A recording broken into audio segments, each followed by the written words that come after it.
I would say one metric that shows that FERC's efforts have faltered is you look at how much investment has happened in regional projects that are sort of large scale projects designed to bring benefits to across the region versus these small scale projects that are really designed to just benefit a single utility. And the numbers are pretty astonishing in two of the largest of these transmission regions of the country, one of them being MISO and the other one being PJM. In MISO, since these competitive rules went into effect, there's been essentially no regional investment.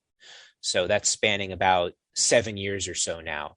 Meanwhile, it's billions of dollars a year of these local projects.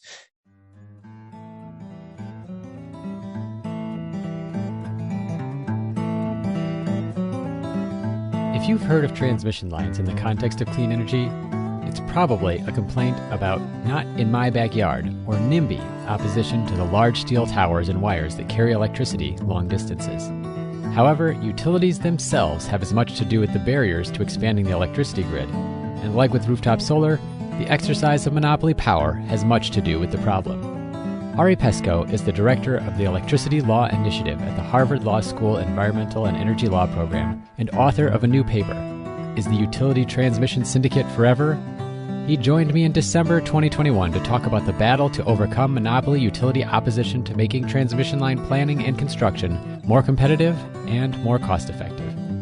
I'm John Farrell, director of the Energy Democracy Initiative at the Institute for Local Self-Reliance, and this is Local Energy Rules, a biweekly podcast sharing powerful stories about local renewable energy. Ari, thank you so much for joining me on Building Local Power. Thanks for having me.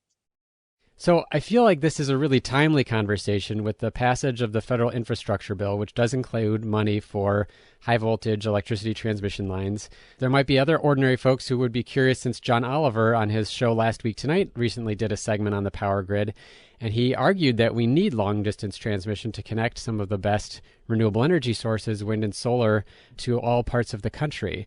So I was hoping to just start with, when we talk about electricity transmission, are we talking about, I can look out my back window, I can see some poles and wires in the alley. If we're talking about transmission, is that what we mean? Or what is it that we mean when we talk about electricity transmission? So the electric power lines that connect to your house are distribution lines. Those deliver power that's appropriate for household consumption.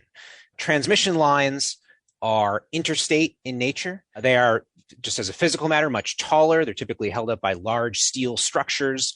There's often rights of way on either side, can be 50 feet, even several hundred feet for safety reasons.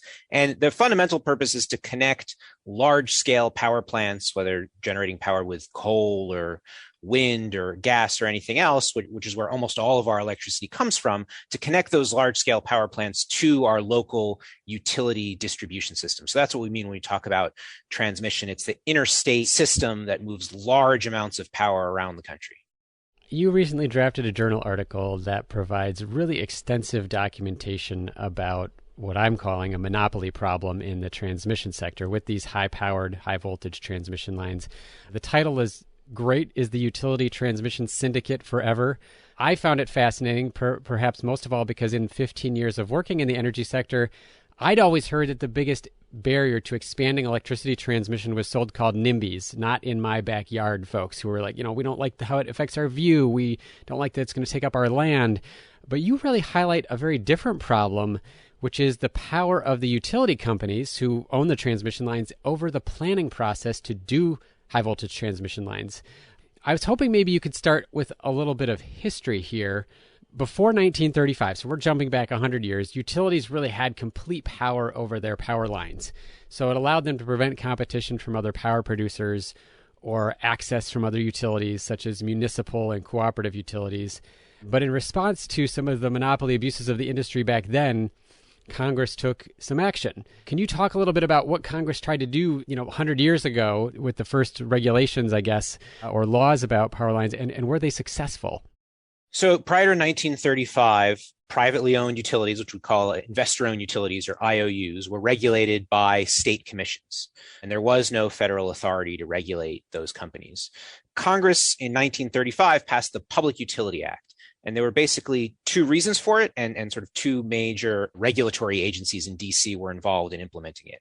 So the first issue was the industry at the time was largely controlled by these corporate structures called holding companies. And at the time, before the stock market crash of 1929, there were just 3 holding companies that controlled about half of all power generation in the country. So enormous concentration of economic and political power in these holding companies, and they failed spectacularly amidst the Depression.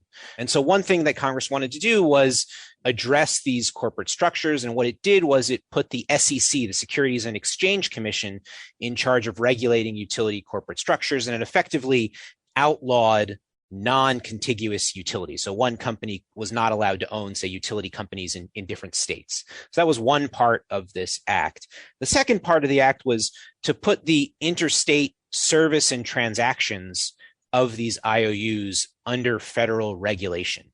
And the Congress gave what was then called the Federal Power Commission, now it's called the Federal Energy Regulatory Commission, or FERC, authority to regulate all wholesale sales. So that is the one utility selling to another utility, and also regulating transmission service. So utility providing transmission service to another utility. And the sort of language that Congress used, which was common to regulatory statutes at the time, was that all the regulator had to ensure that rates, terms, and conditions are just and reasonable and not unduly discriminatory. These are terms of art that clearly give the regulator a wide range of discretion to figure that out. And at the time, investor-owned utilities essentially were the electricity industry. That was it in 1935. And for decades, the federal regulator, we'll call it FERC, even though, as I said, it was called the Power Commission for a while, sort of took that industry structure as given. That this was just its task was just to regulate transactions between these utility companies. And Congress required FERC to actually encourage voluntary coordination of IOUs, because it was believed at the time, and it still is, that essentially bigger is better in the electricity space. And so if we can encourage utilities to coordinate with each other, that will ultimately be beneficial to consumers. FERC certainly did that. And the way it did that was basically by approving, as just and reasonable, ad hoc agreements among utilities for various types of coordination. So, for example, utilities might coordinate how they plan system expansion. They might coordinate how they share power when one utility has an emergency situation. They might, for example, coordinate how they dispatch their power plants on a regular basis to ensure that the total costs across their systems are reduced. But I think and all of these things can indeed have consumer benefits, but we have to keep in mind that these IOUs are private companies, ultimately with shareholders. And so these agreements ultimately were designed for the benefit of the utilities. And another thing that FERC was handling throughout this time period was fielding complaints from smaller utilities, in particular the nonprofit public power utilities and the cooperative utilities, who would complain about what they characterize as anti-competitive utility conduct. And the typical fact pattern was that you would have a small municipal utility that was essentially captive to its local investor-owned utility, and that the small public power entity may not have had the financial resources to generate power itself, and it actually had to buy power at wholesale from its local IOU, and it was complaining about the terms and conditions of those sales. So this was sort of the other part of what FERC had to do, was, on the one hand, encourage voluntary coordination, on the other hand, ensure that coordination was not sort of burdening these smaller utilities. And that's basically how the industry operated for several decades. And just to get to the last part of your question really quickly, was this successful? I think in a lot of ways, the power industry was successful in that the equipment kept getting better, efficiencies kept going up. And for many decades, really through the 1960s, many parts of the country, consumer prices kept going down. So in that sense, the industry was working. I think I want to call attention to a couple of things that you said that folks who don't live in this space might not appreciate. One, I thought it was really interesting to talk about that 1935 law and how it outlawed non-contiguous utilities. So as you said, like a utility couldn't have like a utility in Florida teamed up with a utility in Michigan as I understand it, that's been reversed, right? That idea that utilities ought to be contiguous has been cast out. The other thing I wanted to highlight, I thought was really interesting, is you brought up this issue about shareholders in regard to these coordination agreements between utilities. And this is an ongoing tension in the entire industry, right? You have these investor-owned utilities that have shareholders. Like any corporation, they're responsible to those shareholders. They want to make money for those shareholders. But there can often be a tension between the public interest in how these utilities serve them and that private interest. And of course, the big difference between these utilities and most other companies in our economy is that these utilities have monopolies, which is to say they don't have competition to discipline them in the same way that we might have in other spaces. Yeah. And so, back in the time period we were talking about, the only competition of these investor-owned utilities came from these public power and cooperative entities. There really was no other private investment in the industry. It just wasn't feasible for anyone really to compete with the utility because the utility had the benefit of both the local distribution monopoly. It was the only entity allowed to sell power directly to consumers within its state-granted territory. So it had that monopoly. And then at the same time, it also had the advantage of state-regulated rates, which means that for any dollar of investment the utility made, it could then go to the state regulator and recoup its investment costs through the rates paid by those captive ratepayers who have nowhere else to turn to for electricity. It made competing investment from the private sector really just a non-starter back in this time period. So you've outlined, and I think it's important for people to understand that, despite this market structure that generally speaking we don't like in the United States, which is to say monopoly power, that did have big advantages in terms of we got electric service to most places, especially with the help of the federal government in getting rural electric cooperatives to expand service. And it kept getting cheaper, that, utilities captured economies of scale. They built bigger power plants. I always think it's important to have a little caveat here when I talk about this, like from an overall electricity service standpoint, yes, things were better. If you were maybe a minority and you had to live next to a power plant, if you were concerned about the environment, we didn't do a good job on those kinds of things, considering the impacts of power generation. But from what the view was at the time, we were being very successful. So let's turn the clock forward now from the 30s into like the 1970s. Congress started to intervene again in the electricity business around this idea of competitive access, specifically for non-utility power providers. And so this is the Public Utilities Regulatory Policy Act, or PURPA. I don't know that we need to talk too much about that. But the transmission planning process, which is to say, I think you call it system expansion, this idea of how do we build the power lines to allow us to accommodate additional growth in electricity use or tapping new energy sources, remained in the hands of investor-owned utilities under the presumption that, as you mentioned, this idea of utility coordination was enough economic efficiency that outweighed the anti-competitive behavior that you might have from that. So even if you had a plan for a transmission line that could reduce costs or provide access to clean energy, the path to approval is still going through investor-owned utilities as of the 1970s and 1980s. Is that right? Yeah, but I think a couple of things I think important to clarify about this story, which is one, you have to plan transmission expansion because the system has to work, right? So electricity moves pursuant to the laws of physics.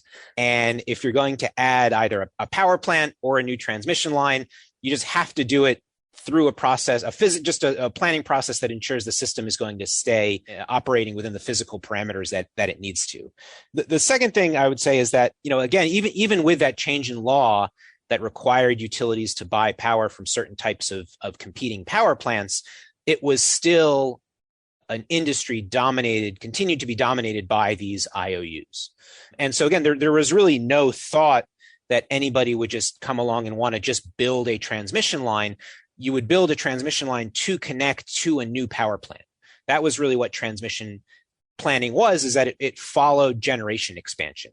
That's where all the money was, and it continues to be in the industry, is in the power plants. And so transmission just sort of followed from that. To a lesser extent, the industry was building transmission just to enhance the reliability of the system. There had been some major blackout in the 1960s, and IOUs had coalesced around a voluntary approach to sort of reliability standards that they had all sort of agreed to. And so there was some limited transmission development just to ensure that the system was meeting those reliability standards. But for the most part, building transmission followed the development of new generation. I'm so glad you mentioned sort of the technical challenge here. In a class I had in graduate school on the energy system, we had a guest speaker who described the electricity system as like a fleet of bicycles connected by bungee cords that all have to remain in coordination with one another. And, so if one of the bikes starts to veer to the right, it starts to pull on the other one, the bikes being the power plants and the, I guess the bungee cords being the transmission lines. But I've always enjoyed that because it gives a sense of the complexity of trying to coordinate a bunch of independent components of the system in a way that all have to work together. And if they don't, you stretch it too far and all of a sudden things go wrong. So obviously planning is really important. So let's get ourselves up to speed here a little bit then. As you've said, the investor-owned utilities had continued to dominate the system. They were the ones who built the power plants. They built the transmission lines to follow that for the most part. The Federal Energy Regulatory Commission had continued to say, okay, well, we know that they're fairly dominant in the marketplace, but because the coordination that they exercise is helpful to consumers, or at least not harmful to consumers, it's fine to go ahead and let that continue. But something kind of changed in the 1990s. So in your article, the article on the transmission syndicate, you write that the Federal Energy Regulatory Commission finally recognized that, quote, the single greatest impediment to competition is investor-owned utilities, and following this quote, that it's their market power through the control of transmission. So that the issue was no longer just in the transmission business, but that because the utilities had market power over the transmission system, they were impeding competition for new power plants. And I think you kind of already talked about that.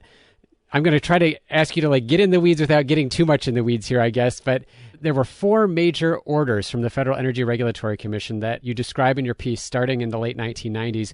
What were those federal regulators trying to accomplish to address this issue around competition? Yeah, so there were 4 orders issued from 1996 to 2011. And as you said, FERC wanted to bring competition first to the development of new power plants and then to the development of new transmission lines.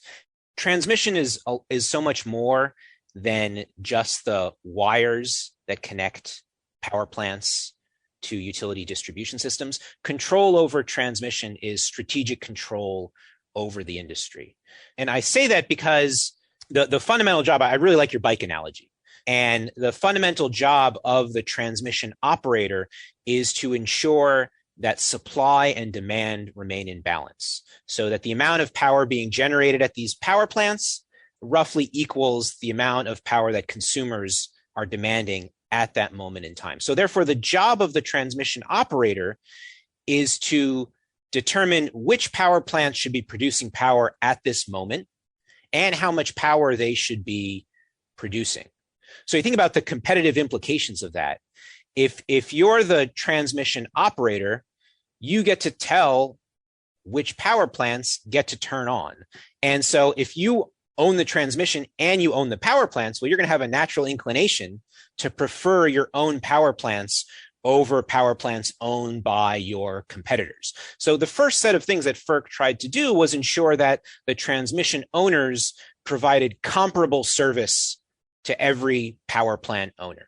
So to prevent the sort of undue discrimination that utilities would prefer their own power plants and disadvantage competing sources of supply. So that's transmission operations.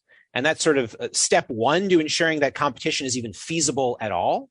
And the second step, it has to do with transmission expansion, because there you get to determine if you control transmission expansion, you get to potentially determine where the next set of power plants are going to be, because ultimately they're going to need to connect to the system. And if you're a transmission owner that also owns a power plant, why would you want to build transmission that's going to enable your competitors to connect to the system? So what FERC tried to do with its transmission planning rules was really first just to bring some transparency to the planning process. This was historically, as we said, sort of just controlled by utilities as to where the new transmission lines would be built.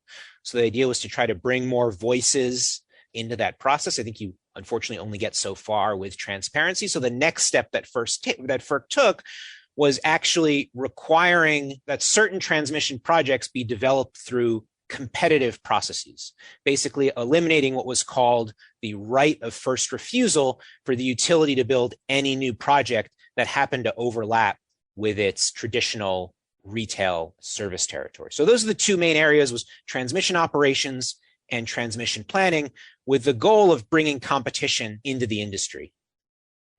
I think it's so interesting, too, that right of first refusal. Chris Villarreal, who I've also interviewed for the podcast, mentioned this as well. And I just think it's worth spending a second on it to describe it a little bit. But the idea there was that if there was an identified need for a new transmission line to be built, and it went through the service territory of ABC Utility in Illinois, ABC Utility could say, well, we get the first choice about who is going to own that power line. If we want to own it, we get to do that. And whoever proposed the power line is sort of out of luck because I have that power. So FERC comes in and says, okay, no, actually, it's pretty much impossible to have meaningful competition if utilities always get the first choice about whether or not they want to own a power line, and that we need to at least start to open up this system in a way that allows for third parties to come in and propose transmission lines that they could ultimately then own and profit from, not just the utilities. Yeah, and we might want to distinguish, and this is just going to add another layer of complexity, but I do think it's worth trying to get there, which is, as part of these four orders that just talked about, FERC encouraged utilities to give up operational control of their transmission lines to a third party. The third party is called a regional transmission organization. And the idea here was that, look, despite the rules that FERC put in place to try to require utilities to provide the same service to every power plant, regardless of its owner, it was tough to police those rules. And utilities still had subtle ways of preferring their own power plants over their competitors' power plants. And so FERC realized that sort of one remedy to this problem is to have a sort of neutral entity, at least with respect to these power plant ownership issues, a third party to actually be in charge of these short-term operational issues, and have a third party, this regional transmission organization, determine which power plants get to operate. And so that there are many parts of the country where we have these organizations, and some parts where we don't. And these regional transmission organizations also run planning processes. And so where you have this organization running the planning process, you could imagine at least that, well, we could have some competitive process to figure out who's going to build this next line identified by this sort of, let's imagine, an independent and neutral entity. But where in the parts of the country where the utility still explicitly controls the planning process, it's a lot harder to imagine why the utility would allow any sort of competitor into the transmission development process, and even how to make that feasible. And so where there was this independent administration, there was an agreement between the utilities and this independent entity that the utilities would have this right of first refusal. And that's where FERC stepped in 10 years ago and said, no, you have to eliminate these rights of first refusal that had been put in place when these organizations were formed. It's really interesting. People often describe this kind of process as, 2 steps forward, 1 step back. And it seems like that really does define. FERC takes a step forward and sort of saying, here's how we want more transparent competition. And this right of first refusal, utilities are like, okay, well, we'll give up operational control, but we're not going to give up our ability to own the transmission that gets built, even though the planning is supposedly going to be more independent. FERC has to act again to change that. And then, we'll get more in the weeds here, but as your article describes, there are still other ways that utilities continue to exert that market power. I think it's also really interesting. I just want to take a moment for people who are still with us, who are not in the transmission and energy field, but to kind of explain how different this is from some of our other public infrastructure. I mean, imagine the interstate highway system being built originally or being managed by like a bunch of different delivery companies like UPS and FedEx and the Postal Service in this like balkanized manner. And if you wanted to have your own delivery company and you wanted to get into this space, like maybe Amazon, right? They're doing a bunch of delivery now. You would have no way to get into this system. You would have had discriminatory rates to use it. It would have been hard to even like get your trucks onto the existing roads. If you wanted roads built to your new distribution centers, DHL or UPS could be like, no, we're not going to build that road because we know that it would give you access to the system in order to compete with us. So it's just, I think sometimes we're so much in the weeds of how the system developed, it's hard to appreciate that with other kinds of infrastructure, it's operated so differently with open access and public control that the transmission system really is very novel in a way in being so balkanized and so controlled by the incumbents. Yeah, and then there's this issue of, vertical market power, where you have the owners of this essential delivery infrastructure also in many parts of the country producing the power, and so have this incentive to keep competition out. And so, it's not just that utilities want the exclusive ability to build new transmission because they get paid and can profit from building that transmission. It comes back to this issue of strategic control, where figuring out where the system's going to expand to in the future is a way of sort of influencing the future resource mix and influencing who's going to own those resources. So let's get back to your piece on the transmission syndicates. You wrote that FERC, the Federal Energy Regulatory Commission, concluded that investor-owned utility control over transmission allowed them to exclude potential competitors and charge uncompetitive prices, which are two hallmarks of the exercise of market power. I just think it's so interesting to note that the regulators recognize this broader problem themselves, but as you say, the planning rules for transmission that the federal regulators have adopted don't really address the issue of market power. So can you explain a few of the ways that utilities can, despite the new rules for transparency, for independent operation, still prevent competitive access to transmission expansion through their influence, either with the regional planning process or the operational agencies or with like loopholes in the rules? Yeah, so remember the federal law here requires that rates be just and reasonable and not unduly discriminatory. So when FERC started down this reform path in the late 90s, it decided that those broad standards allowed it to counteract utility market power. And so market power is a term used by economists, and two of the hallmarks you just mentioned, the ability to exclude competition or to charge prices that are not competitive. And that's really what FERC was addressing initially. But it's taken its role a little bit farther in that what it's trying to do is counteract the incentives and abilities of utilities to act anti-competitively. And so when it entered into this area of regulating planning, the sort of status quo situation where the utilities were in charge of the planning process and could determine where new lines would go without any transparency and could do so for their own benefit, didn't quite meet the sort of economic standards for market power, but FERC nevertheless recognized there was a lot of anti-competitive conduct going on, and so it decided it had to take action. One of the problems here is that, as I said, we sort of have two systems across the country. In some parts of the country, utilities have decided to join these independent regional transmission organizations, and in other parts of the country, they have not, and so they are more explicitly in control of both short-term operations and long-term planning. The issue here is that utilities can sort of toggle between these two situations. Now, there's some regulatory hurdles, but for the most part, if they decide they don't like the situation where there's an independent entity in control, they can simply decide they want to leave. And so that gives them a measure of leverage over the management of these organizations, where the independent entity may have all the tools it needs to plan system expansion that's going to, for example, bring a whole lot of new cheap wind and solar, allow those resources to connect to the network.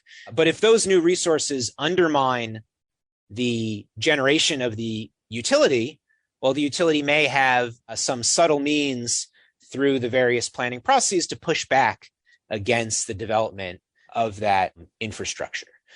So that's certainly a factor at play in these planning processes.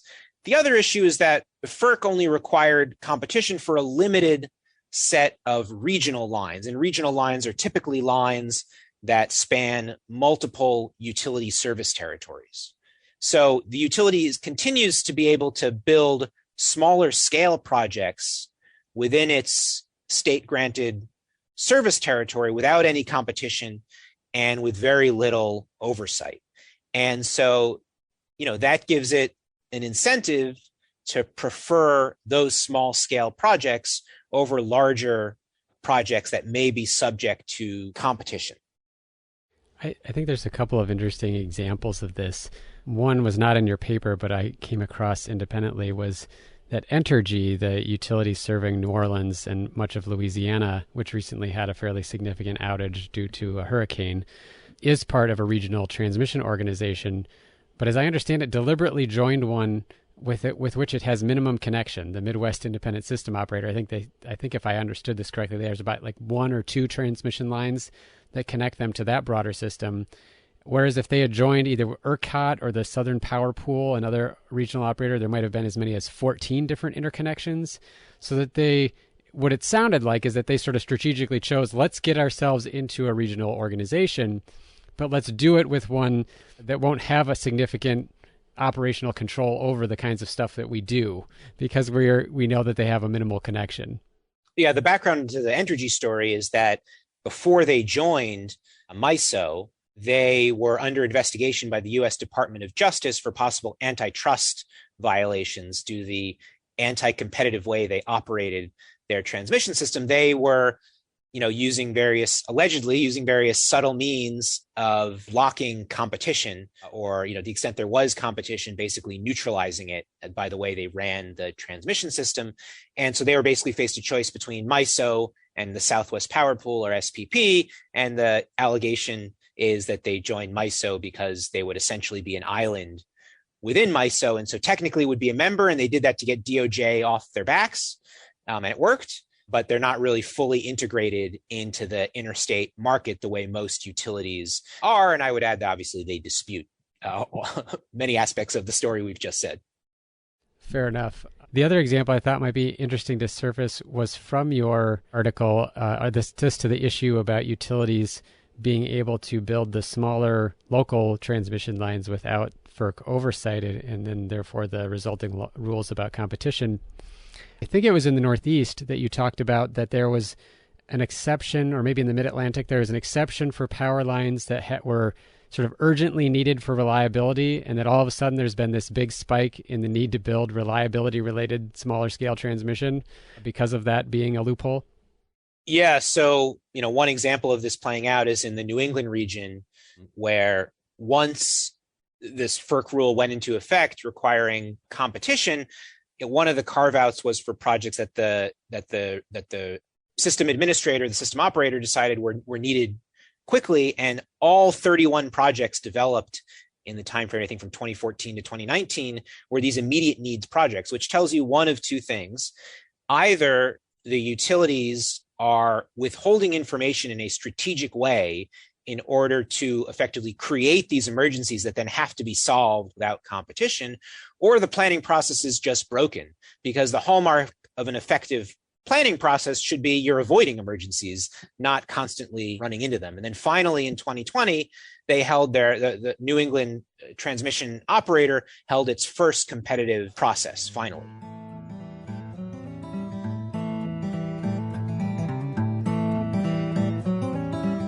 We're going to take a short break. When we come back, we talk about how the feds have come up short in their efforts to facilitate competition, how it might impact potential investments in so-called non-wires alternatives, and we look at several recommendations that Ari has for how FERC can better corral utility power over the transmission planning process. You're listening to a Local Energy Rules interview with Ari Peskoe, Director of the Electricity Law Initiative at the Harvard Law School Environmental and Energy Law Program, and author of Is the Utility Transmission Syndicate Forever? Hey, thanks for listening to Local Energy Rules. If you've made it this far, you're obviously a fan, and we could use your help for just 2 minutes.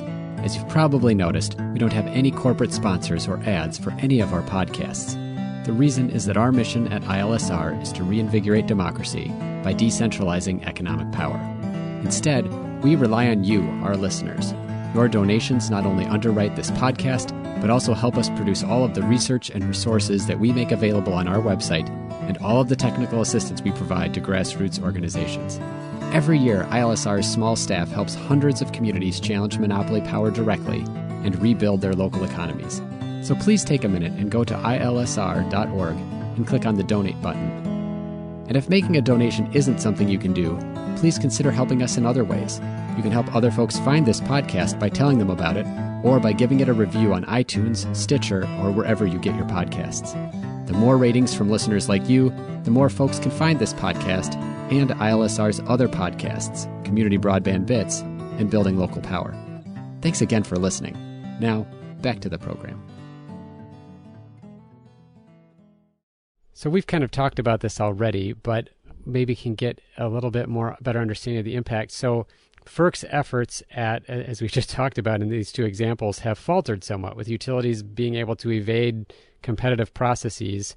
What do you see as the cost to consumers of this failure? For example, like how might it have impacted, whether it's economic cost, the cost on our power bills, or how might it have impacted the opportunity to expand clean energy like wind and solar? Yeah, I mean, I would say one metric that shows that FERC's efforts have faltered is you look at how much investment has happened in regional projects that are sort of large scale projects designed to bring benefits to across the region versus these small scale projects that are really designed to just benefit a single utility. And the numbers are pretty astonishing in two of the largest of these transmission regions of the country, one of them being MISO and the other one being PJM. In MISO, since these competitive rules went into effect, there's been essentially no regional investment. So that's spanning about 7 years or so now. Meanwhile, it's billions of dollars a year of these local projects. And so, the theory is, again, that this goes back to the industry's earliest days. Bigger is better. Bigger projects are in general thought to be more efficient than, just adding up a bunch of smaller scale projects. The other thing that I think we're missing is new entry into the industry. And that's particularly relevant to clean energy resources, where we know that in some parts of the country, there's economic wind and solar there that can be harvested, but we know there's just no transmission capacity to get that energy onto the system. And so one example here is actually in the western part of the MISO region, where there's tremendous interest from wind and solar developers to build projects there. There's a lot of land, a lot of good resources, but the system just can't handle it without significant transmission expansion. So by not having regional projects, we're missing out on that potential for economic new wind and solar resources. And then the thing that I worry about is also just innovation in this space. It's sort of a hallmark of the capitalist system that competition brings innovation. And when we have an industry like the transmission sector here that's dominated by these century-old incumbents who for decades have just been planning among themselves without any competitive pressure, I wonder if that's a system that can give us, that can yield the sort of benefits that we think we get from innovation. And I think innovation is particularly important these days. We have a whole new set of technologies that are capable of generating power, like wind and solar, and we also have storage. There's all sorts of other software technologies that can help make the system more efficient, sensors in the system that can help bring efficiencies as well. So there's enormous potential to incorporate new technologies to build the system differently because we have new sets of resources that can provide power. But to the extent we're just leaving it up to the same companies to do it, I'm concerned that we might be missing out on the sector's innovative potential. So one of the things that's been sort of disappointing in reading your piece, and I know you didn't set out to disappoint people, but really to just give people a sense of the situation, was that the Federal Energy Regulatory Commission has really taken a lot of action in the past 20 years to try to encourage more competition through regionalization, through third-party control of the system.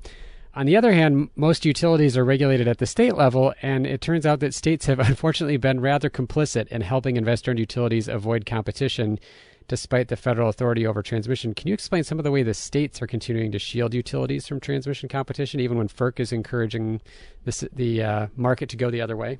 So in general, states have authority to site transmission lines, right? The states have to provide permitting authority to the transmission developer. So that gives the state some measure of control over who can build transmission within their boundaries. So when FERC 10 years ago eliminated these rights of first refusal from the rules that it regulates, a number of states actually granted utilities rights of first refusal through state laws.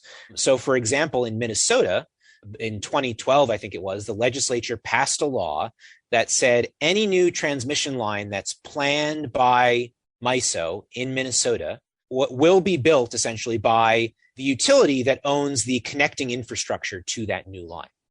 So that's a right of first refusal provided by the state. A number of other states have followed suit, effectively overturning FERC's mandate for competition. So that's one set of things that a number of states have done. In fact, Michigan just passed a law the other day, right of first refusal law. The other thing that they've done is, so there's another type of transmission development we haven't really mentioned, which is called merchant transmission development. And that is where just a project development company comes in and decides it's going to raise the money on its own to build some new transmission project. And there have been a number of these proposals over the years specifically designed to move renewable energy across state lines. And a couple of states have actually passed laws making it either more difficult or, in fact, impossible for these sorts of transmission developers to build within their states.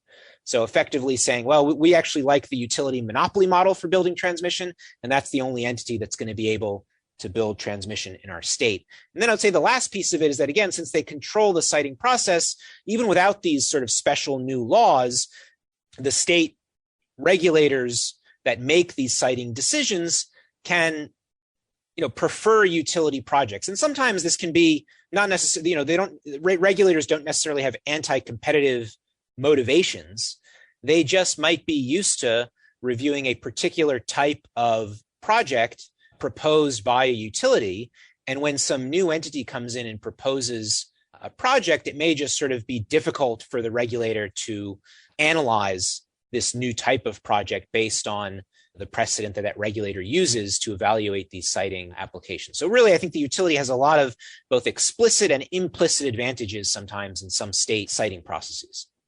I think it's worth pointing out, too, that research from the Energy and Policy Institute and others, and stuff that's certainly something that the Institute for Local Self-Reliance has paid attention to, is that utilities exercise a lot of political power within states.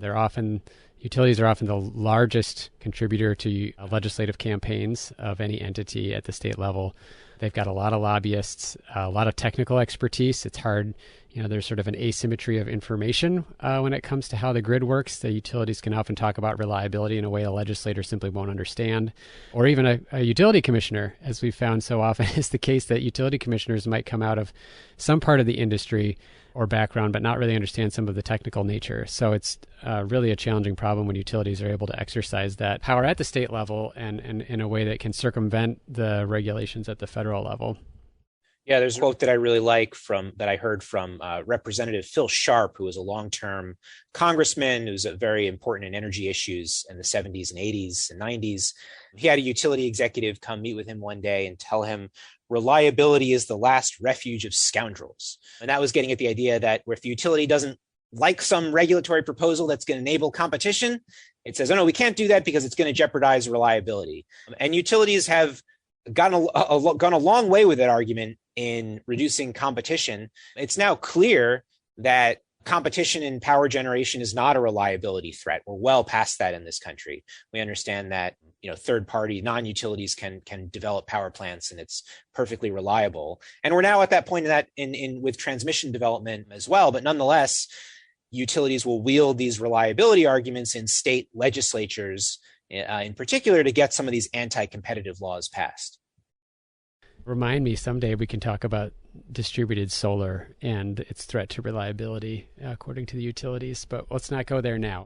I wanted to ask you one other thing. This actually comes back a little bit to the conversation we had earlier. We were talking about this example from MISO about, you have these low-cost wind and solar resources, say, for example, like North Dakota, South Dakota, southwestern Minnesota, really phenomenal wind resource, limited transmission capacity, and you have not too far away in Minneapolis and Chicago and Milwaukee, these large population centers, and in states that have fairly ambitious clean energy goals as well. So there's this strong interest in making that connection. You don't really touch on this in the article so much, which is very understandable because you're delving into an enormously complex issue.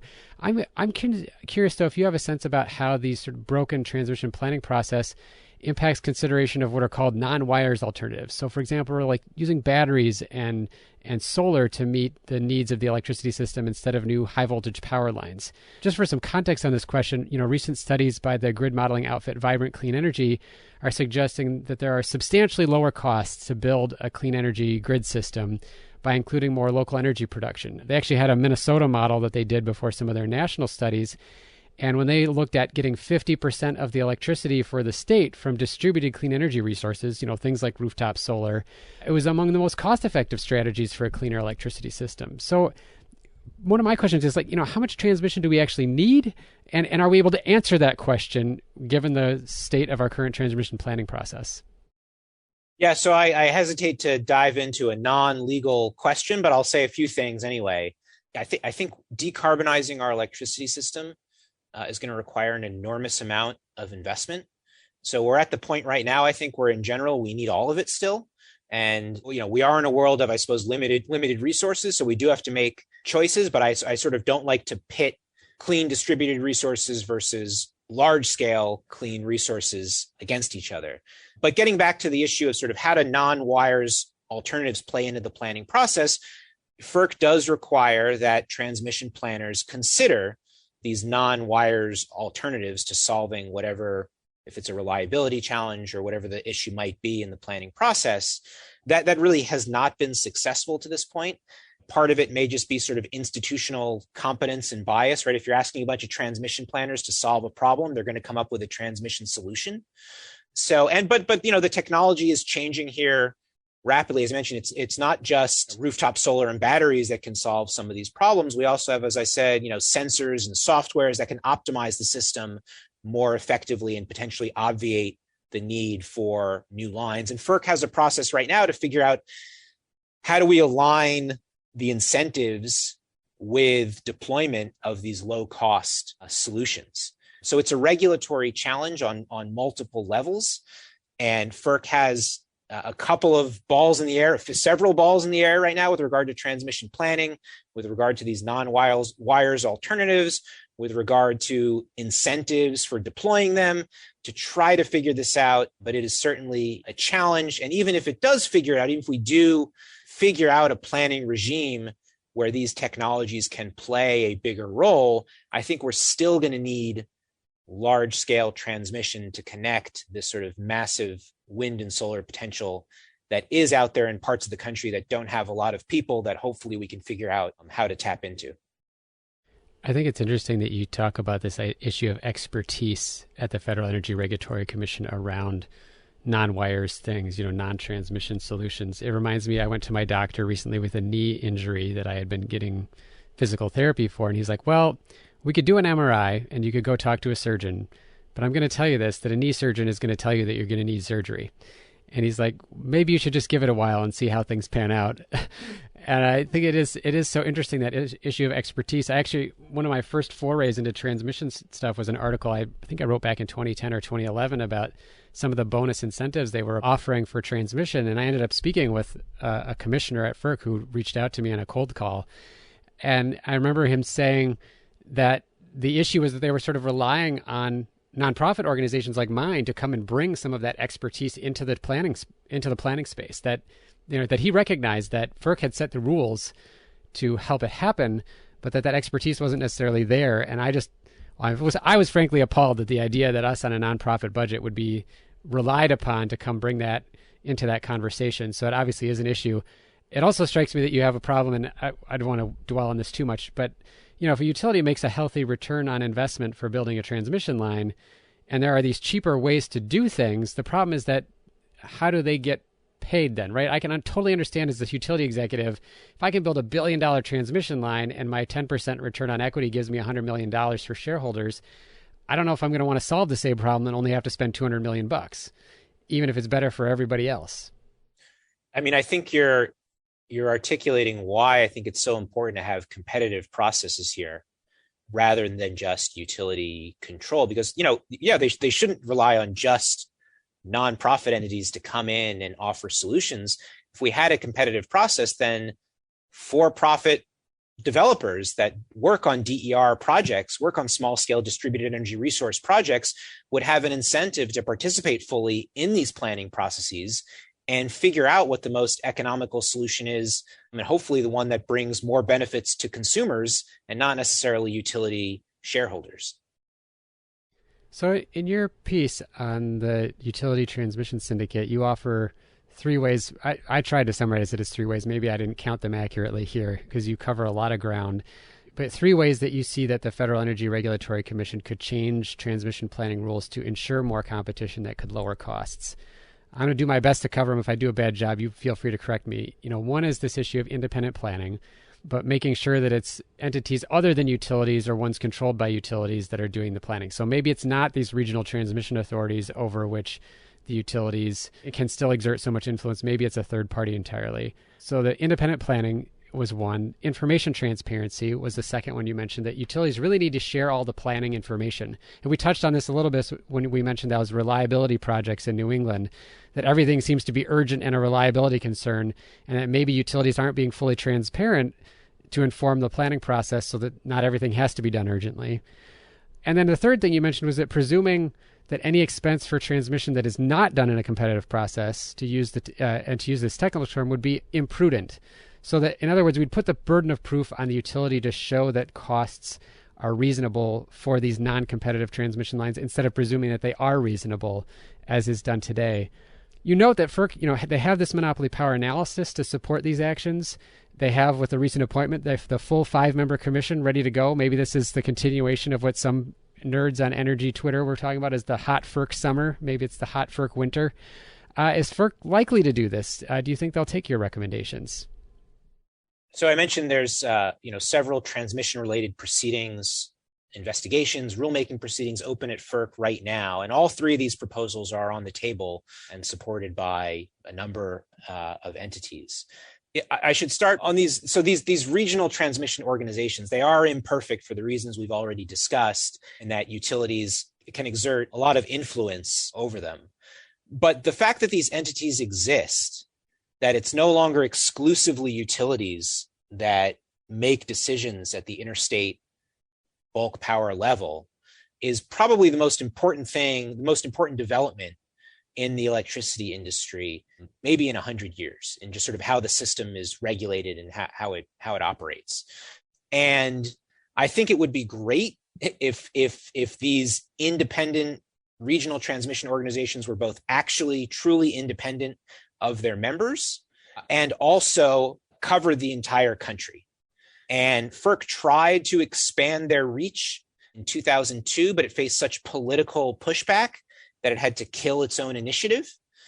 So maybe it could try again. I think that would be sort of the optimal solution, is require utilities to join these organizations, and that might give the organization itself a measure of distance from the utility if the utility sort of had to be at the table there. I don't know if there's any political will to take that on, but we'll see. Transparency is important. I think that only gets you so far. And then there's the third piece is, let's scrutinize certain types of transmission investments in a way that might disincentivize those investments, or at least encourage utilities to make alternative investments. So, what folks have proposed right now before FERC is that FERC should scrutinize transmission investments that are planned by the utility itself. So those are those small scale local projects the utilities are planning and building with very little oversight. Let's try to bring more scrutiny to those projects. And that additional scrutiny might encourage utilities to basically look again at these larger scale regional projects that they have shied away from over the past decade or so. So I don't know where FERC is going to go with this. There's a lot of issues on the table, including one we haven't mentioned at all, which there are a specific set of rules to connect new resources to the utility-owned system. Those are interconnection rules, which are also really important for getting new clean resources online. So a lot of balls in the air, and I'm not sure how this is going to play out. This is a multi-year process at FERC right now.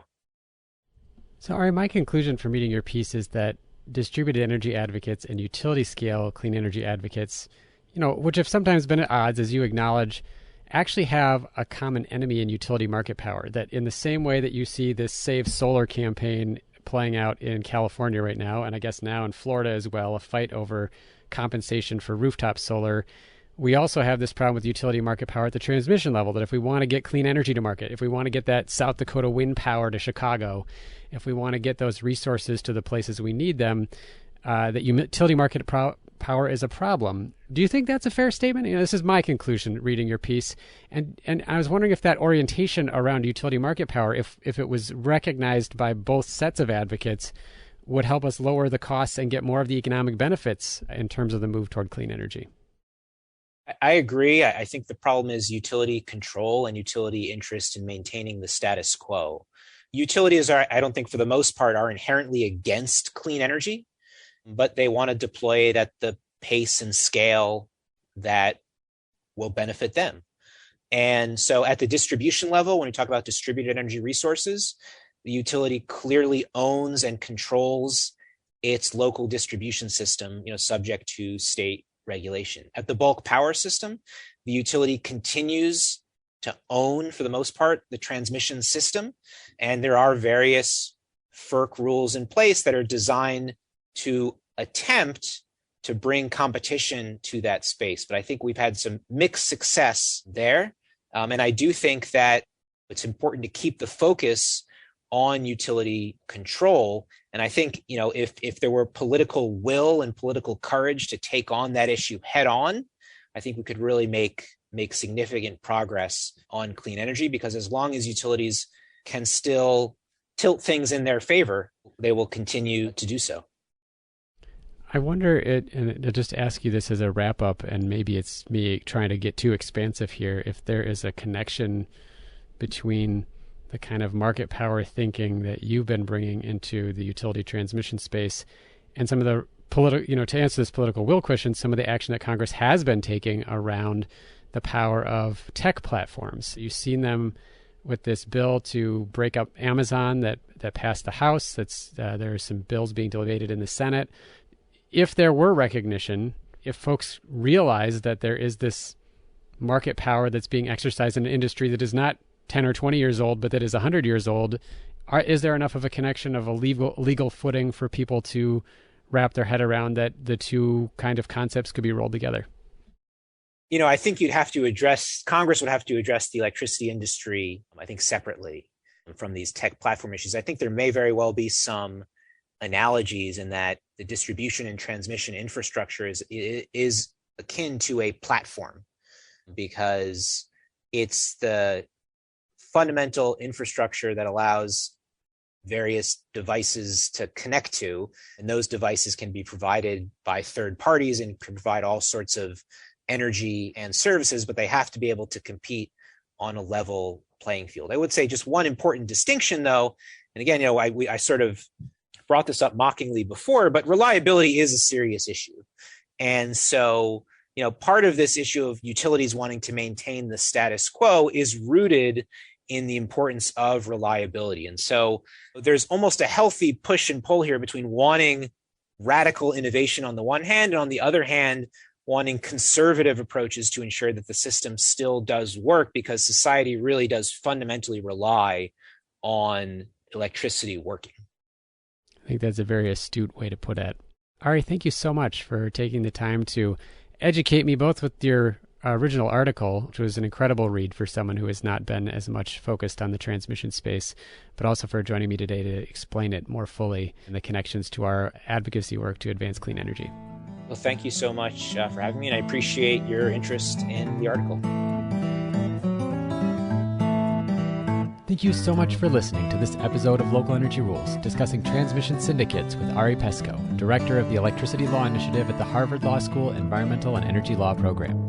On the show page, look for links to Ari's paper on utility transmission syndicates, and for more research on the exercise of monopoly power in the utility sector from the Institute for Local Self-Reliance, including our April 2021 report.